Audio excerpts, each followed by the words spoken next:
દરેક સમાજના રીત રિવાજ અલગ હોય, રહેણી કહેણી અલગ હોય. આ લોકો સમાજમાંથી મોટા થઈ અને આટલા વડીલ બન્યા છે એટલે એમને વધારે ખબર હોય.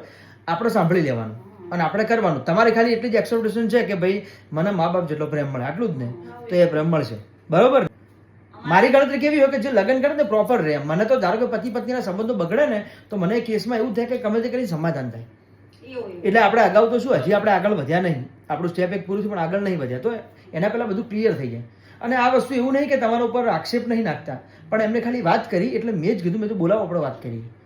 તમારો બંનેનો સંબંધ બગડે નહીં. અગાથી ધારો કે તમે બધા છોકરીઓને એવું લાગતું કે અમે શીખી લીધું, અમે ઘણું બધું જોઈ લીધું. બાકી પહેલા તો જ્યારે કોઈ વહુ આવે ને ત્યારે બધું સાચું શીખવાડતા હોય. સાચી વાત છે. પણ આ બધામાં હું એવું માનું કે ઘર ના બગડે એનું ધ્યાન રાખવાનું. અમુક વસ્તુ મન ઉપર નહીં લેવાનું, મન ઉપર નહીં લેવાનું. સમજો, તમે એક સાંભળો, તમે એક સોસાયટીમાં રહેતા હશો, ગામમાં રહેતા હશો ને, તો બીજા 50 સ્ત્રીઓ અલગ વાતો કરશે, ભાઈ આ એમના ઘેર આ વહુ આવી છે ને આવું કરે છે ને તેવું કરે છે. પણ આપણે શું લેવા દેવા? સબસે બડા રોગ ક્યાં કહેંગે લોગ.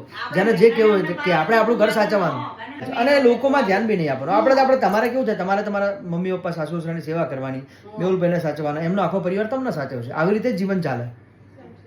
એટલે અમુક વસ્તુમાં સમજાવટની વાત છે. એટલે એમને એવું હતું કે ભાઈ જમવાની બાબતમાં છે, પછી આ બાબતમાં અમુક વસ્તુ મમ્મી આવું કહેતા હોય, તેવું કહેતા હોય, તો એ બાબતમાં તમારે ખાલી થોડું સમજી વિચારીને આગળ વધવાનું. એમ સીધું કઈ રીતે કેવું, ટોન તમારો કેવો હોવો જોઈએ એવું હોય. ધારો કે એમને ચલો રસોઈમાં કંઈક ભૂલ પડી, આ તો ખાલી મારે, તમે તો મારાથી વડીલ છો, બહુ વડીલ છો, મારાથી 25-30 વર્ષ, પણ જમવામાં કદાચ ભૂલ પડી તો તમે એને કદાચ મીઠું જમવામાં વધારે થઈ ગયું તો તમે કહો કે મીઠું કેમ વધારે નાખી દીધું છે, આવું બોલ્યા તમે એટલે ખોટું લાગે. પણ એવું બોલો કે આજે થોડું મીઠું વધારે હતું, નહીં હવે કાલથી થોડું ઓછું નાખીએ તો કેવું રહે, તો અમને કેવી મજા આવે કે ના આવે? આવું ખાલી કહીએ તો.